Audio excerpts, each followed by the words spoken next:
पुण्यात्मा इस अमर कथा में अरुचि ना करना। असंख्य युगों के बाद तुम्हारा बिल्ली के भागों छीका टूटा है, ये इसको छक छक कर खा लो और कल्याण करा। निर्वाह के पीछे और अज्ञानता के कारण कोठी बंगले मकान बनाने के उद्देश्य से, एक दूसरे में माया के धनी बन करके महिमावान बनने के उद्देश्य से हम अपना जीवन नाश कर जाते रहे। पुण्यात्माओं, ये कोई जीवन है? यहाँ पर सुबह उठे, खाना खाया, फिर पेट के ही लिए, यानी इस शरीर को सुरक्षित रखने के लिए, जीवित रखने के लिए इसी में डालो, इसी से काम लो, इसी में डालो, इसी से काम लो। सामने सो, सुबह उठो, सुबह उठते फिर लग जाओ, फिर पड़ जाओ, फिर उठ जाओ, फिर पड़ जाओ, और पता नहीं किस टाइम जीव की अचानक मृत्यु हो जाए। और जिस संपत्ति के जोड़न में सारा जीवन नाश कर दिया, वो तेरे साथ चला रही। ये मूर्ख बना रखा अपने को। परमात्मा कहते हैं, राम नाम कड़वा लगे, मीठे लागे दाम, दुविधा में दोनों गए, माया मिली ना राम। एक उदाहरण देते हैं जो दास को खटक रहा है, और बहुत ही जीवित उदाहरण है आप जी के लिए बहुत सुधरने का। मेरे पूज्य गुरुदेव जी का आश्रम है तलवंडी भाई, जिला फिरोजपुर, पंजाब में। पूज्य गुरुदेव जी के सतलोक गमन के उपरांत ये दास वहां सत्संग करने जाता था। सैटरडे सैटरडे को वहां पहुंच जाते थे।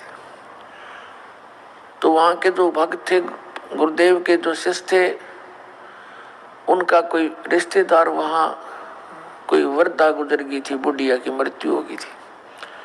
उसका शोक व्यक्त करने के लिए शुक्र को आया था। शनिवार को वो जाने लगा 4 बजे से शाम को। उन्होंने कहा कि आप जी आज रुक जाओ। सह परिवार था वो, 4 सदस्य थे घर के, वो पति पत्नी, एक बेटा और एक बेटी। छोटी आयु के थे बच्चे, 10-12 वर्ष के आसपास।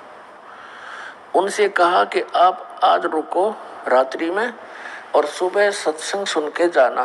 संडे को सत्संग होगा, रविवार को। उसने कहा नहीं, मुझे बहुत अनिवार्य है जाना, वहाँ चंडीगढ़ जाना है, मैंने बहुत अनिवार्य कार्य है, जरूरी काम है। उन्होंने कहा काम तो सारी उम्र ही करने होते हैं, आप सत्संग सुनो। वो कहता है सत्संग मैं सुनता ही रहता हूँ। फिर उन्होंने कहा कि सत्संग ऐसा आपने नहीं सुना होगा जो सत्संग कल सुनोगे। वो कहने लगा नहीं, आपको नहीं पता, मैंने वहाँ पर एक अनुबंध करना है, एक एग्रीमेंट करना है किसी पार्टी से, और उसमें मुझे लगभग 5 लाख रुपए का बेनिफिट होगा। यह सन 1997 की बात है। 1997 के 5 लाख, आज के तो 50 लाख समझ लो।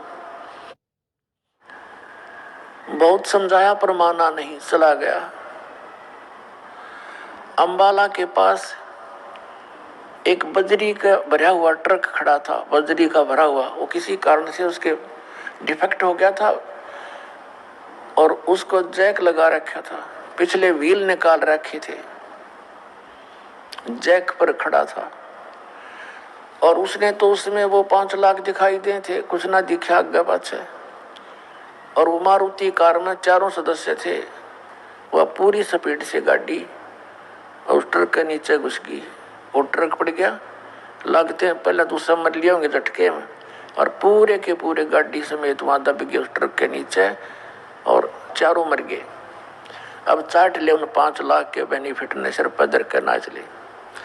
भगवान बताते हैं, राम नाम कड़वा लागे, मीठे लागे दाम, और दुविधा में दोनों गए, माया मिली ना राम। पुण्यात्मा,